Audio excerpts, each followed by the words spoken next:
eSIM への移行めちゃめちゃ簡単。差し替えるよりも早く eSIM の転送30秒ぐらいでモバイル通信設定。僕がおすすめしているキャリアに関しては、どうもこんにちは、まみよしです。今回は iPhone16 から iPhone17 に移行するにあたって、今まで使ってたこちらの物理 SIM っていうのが使えなくなって、全部オンラインで完結する eSIM のみの対応になりました。で今回は物理 SIM から eSIM、そして eSIM から eSIM、であとは iPhone から iPhone への SIM の移行、Android から iPhone への SIM の移行で、僕がおすすめしているキャリア解説していきます。ということで早速やっていきましょう。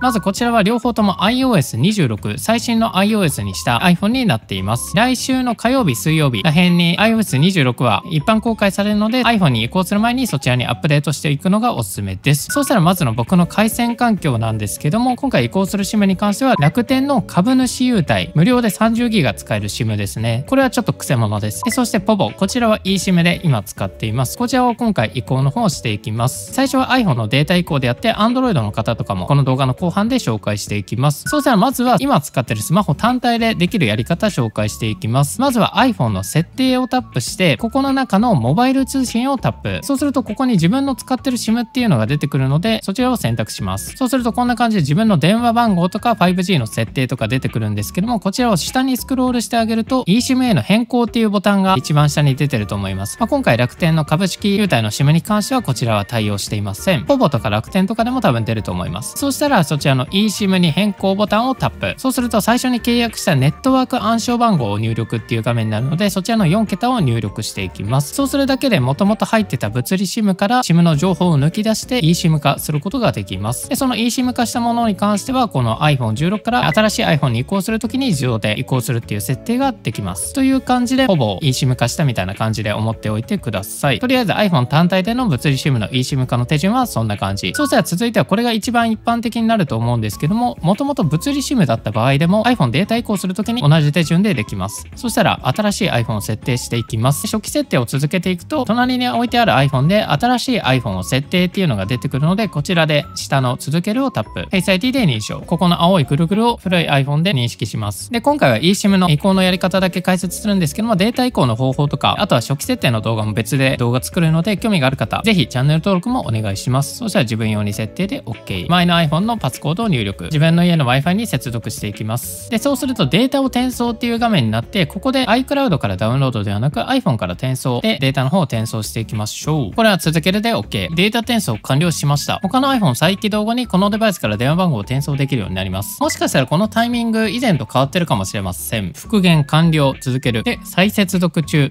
来ました。電話番号の転送を開始するには電話を隣同士に置きロックを解除した状態にしてください。電話番号を転送。この iPhone から他の iPhone に電話番号を転送。これはロック解除して続けましょう。そうすると電話番号を転送っていう画面になりました。こちらで iPhone から転送を選びます。で今回楽天の株主優待の物理 SIM と eSIM の POVO が入ってるんですけども、対応してるのは POVO だけですね。これ楽天モバイルでも普通の楽天モバイルであれば対応しています。転送したい番号をタップして下側の続ける。電話番号を転送しますか、青い転送ボタンをタップ。そうすると前の iPhone で転送承認っていう画面になるので、電源ボタンをダブルクリックして承認。だいたい30秒ぐらいでモバイル通信設定完了。iPhone で電話番号が有効になりました。続ける。さあ始めよう。ということで、これで Wi-Fi をオフにしてあげると、なんと POVO 4G ということで、すでに電話もできるし、通信もできる状態になってます。eSIM への移行めちゃめちゃ簡単です。ということで iPhone からデータ移行する人で、au、ソフトバンク、ドコモを使っている方、そして楽天モバイルを使っている方は、すぐにこの方法で eSIM への移行ができると思います。で、今回データ移行の時に eSIM 転送したんですけども、普段から eSIM 転送っていうのはできます。そのやり方もちょっと紹介していきましょう。まず転送されたい方の iPhone の設定をタップして、この中のモバイル通信、この中に eSIM を追加という項目があるので、こちらをタップ。そうすると iPhone から転送という項目があるので、こちらをタップ。電話番号を転送しますかと出るので、番号を転送。さっきと同じ手順ですね。で、番号を転送しますかと出てくるので、転送をタップ。電話番号を転送で Face ID で認証。こんな感じで POVO を一瞬で移動することができます。差し替えるよりも早く eSIM の転送ができます。ということで、基本 iPhone を持ってる人はこんな感じでで eSIM の転送ができると思います。次はこの方法で転送ができなかった方、それから Android から iPhone に SIM を移行する方に向けてやり方解説していきます。今回はこの Galaxy S25 Ultra に入ってる楽天の SIM をこっちの iPhone に移行する方法でやっていきます。そしたら新しい iPhone でも前の Android でもパソコンのウェブ上からやっても OK です。今回は楽天なのでマイ楽天モバイルを使います。こちらをタップ。楽天モバイルの方はマイ楽天モバイルを開いて下のバーの中にある契約プランをタップ。下の方に進んでいくと各種手続き SIM の再発行っていう項目があるので、ここの SIM 再発行を申請するをタップ。そうすると SIM カード再発行の理由っていう画面になるので、こちらは紛失盗難じゃないのでその他を選択。でここから SIM タイプ、今回は eSIM にするので eSIM を選択。でここ下に住所が出てると思うんですけども、自分の住所と違う場合に関してはまずは楽天モバイルの設定から住所変更の方をしといてください。で今回は eSIM を選択。そしたら下にある再発行を申請するをタップ。でそうすると今使ってる電話番号に SMS が届くので、そちらに届いた番号を入力していきます。そしたら eSIM に変更したい電話番号と申請される SIM タイプが eSIM になってるのを確認して確定するをタップ。そしたらキャリアに登録してるメールアドレスに QR コードが届くか、楽天モバイルの方はマイ楽天モバイル開いてこの中の申し込み履歴をタップ。一番上に eSIM プロファイルダウンロード準備完了っていうのが出てくるので、こちらをタップ。で必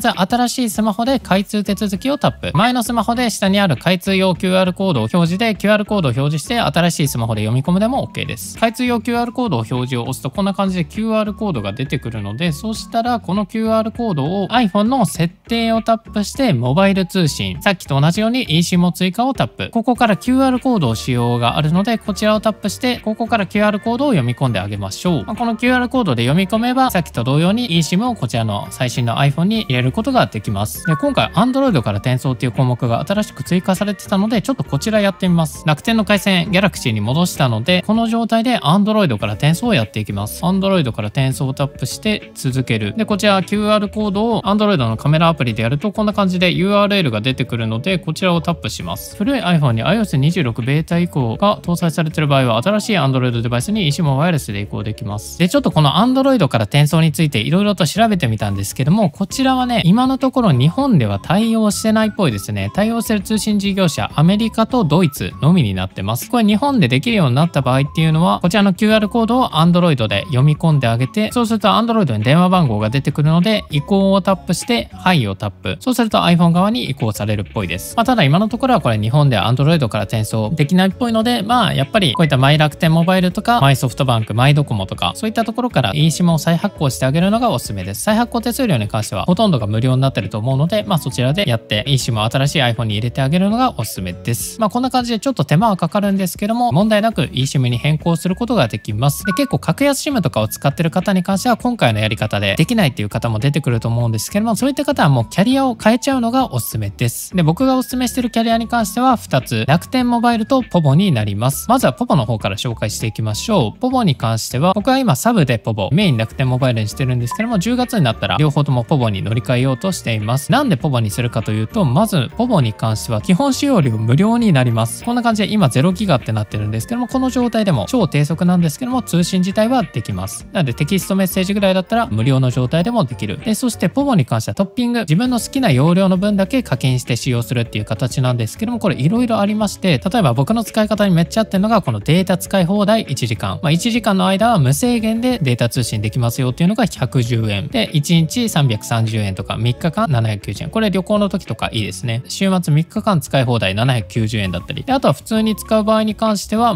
120ギガ365日、これで1年間2万円で使うとか、あとはほとんど使わない方に関しては1ヶ月3ギガ990円だったりで、あとはそこそこ使うっていう人だったら30日20ギガ2700円とかで、これ他のキャリアと違ったいいところに関しては1日だけドカッと使うっていう方多いと思うんですけど、そういった人に関しては30日3ギガにしといて、ドカッと使うときはこういったデータ使い放題をその都度課金していく、そういった使い方がかなりおすすめになっています。あとはこのデータ使い放題1時間110円にして、この間に YouTube で動画をダウンロードしてオフラインで視聴するとか、そういった使い方もありですね。僕の使い方にはこのポボ合ってるし、どんな使い方の人にもこのポボ合うと思うので、ぜひこのポボ契約してみてください。確か紹介コードで3ギガ無料みたいなクーポンコードあったと思うので概要欄に貼っておきます。ちなみにこのポボに関しては au 回線なので電波に関してもかなりいい感じです。続いてもう一個おすすめするのがこの楽天モバイルですね。でこの楽天モバイルに関してはさっきのポボみたいにトッピングとかをしなくても普通に使うことができて、0ギガから3ギガまでの場合は880円、